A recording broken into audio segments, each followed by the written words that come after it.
The National Corn Yield Contest provides the perfect platform for America's farmers to push the limits of the corn plant. Sponsored by the National Corn Growers Association, growers use the yield contest to test innovative technologies and cutting-edge practices. In a way, the contest serves as a giant test plot scattered across thousands of fields in 47 states. Contest participants play the role of field scientists, testing the ideas in the field throughout the growing season. In the fall, growers harvest the data, analyze it, and then use the information to adjust production practices across all of their corn acres. The result? Higher productivity, stronger profits, greater efficiencies. Most of all, the yield contest gives growers the opportunity to exchange corn growing ideas with other farmers from across the country. Sharing innovative production tips and techniques is a big reason Marlon Hennig has been entering the contest for the past 10 years. Yeah, I try to read on what some of the other national winners have done and some of their practices to see if we can apply them to our situation. Being that we're all dry land, some of it doesn't necessarily cross over as easily as it does if you were able to water it, but some of the practices will definitely be an improvement if we can make them work for our operation. By entering the contest, you can kind of learn better practices by listening to other winners and your past experience.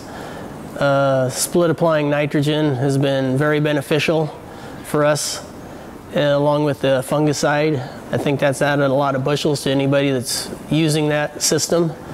I think the Corn Growers Contest is fairly valuable. It helps you try to improve your practices, try to fine-tune your system to see if you can produce more for less, because we're all in the business of trying to make money, and the more we can produce is the only thing that we can control. Price is variable at all times. So the production practices you learn from doing the program, you can hopefully incorporate into some of the rest of your acres, if not all of your acres, to improve their yield in the future also. David Hula remembers when his grandfather and dad entered their local 100-bushel yield club contest. He says they considered the contest a learning tool so they could see how neighboring farmers were growing corn. Hula is certainly following in their footsteps. He has entered the National Corn Yield Contest since the mid-1990s and has won numerous state and national titles.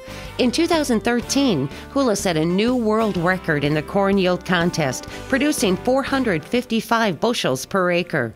Like his grandfather and father, Hula competes to see how his corn yields stack up with others. You know, that same philosophy followed suit. You know, we were comparing ourselves not only to local farmers, but then we were comparing ourselves to the Midwest. So when we saw that, you know, we weren't competing as well as they were getting higher yields than we were, but it kind of gave us a little incentive to try to see what we could do. And then as we started to attend the commodity classics, then you put a name with a face, and then you can kind of exchange ideas. And as we were doing that, we were picking up a lot of useful tips, and not from just Virginia farmers, but from the East Coast. Then you got into the Mid-South, the Delta area, and then you get into the Midwest. And you know, even though they had different soils, we all had similar challenges, and you know, the economics, you know, drive it all. But we were realizing that, hey, we got some good soil, we got some good moisture, and we could compete with what's going on out there. I guess our success in the NCGA contest has been not that we know everything about growing corn. I think we take great pride in that we can surround ourselves with people that know a lot about corn production. And you know, we get useful tips from our fertilizer industry, we get useful tips from the chemical industry folks, and now with the seed technologies, how they have improved. And then also you're getting into this biologicals and some of the plant hormones and just improving plant health. So all that's kind of helping us kind of get to the next level. You know, we have had good success in the last couple of years. So, and the good Lord's helped us on that. Robert Little entered his first National Corn Yield Contest around 1996. Like Hula and Hennig, he is constantly evaluating his corn crop, looking for ways to improve yield. As I'm going through the fields, I usually score each pass as far as the evenness, stand, how good the stand looks, and I put it in a numeric form, and I record it as I'm going along with the side dress. That's the only time of the year that I'm really going across the whole crop with that much time that I can tell what I have, really. Little's curiosity and desire to grow high-yield corn meant trying different production practices on his Indiana farm.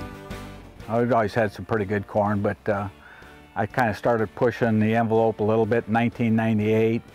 I started using higher fertility, higher seeding rates, and I was totally expecting that I could have a disaster by the end of the year. I was expecting that maybe my corn could be flat, and I just had yields that really none of my family believed. We'd never seen anything quite like it before.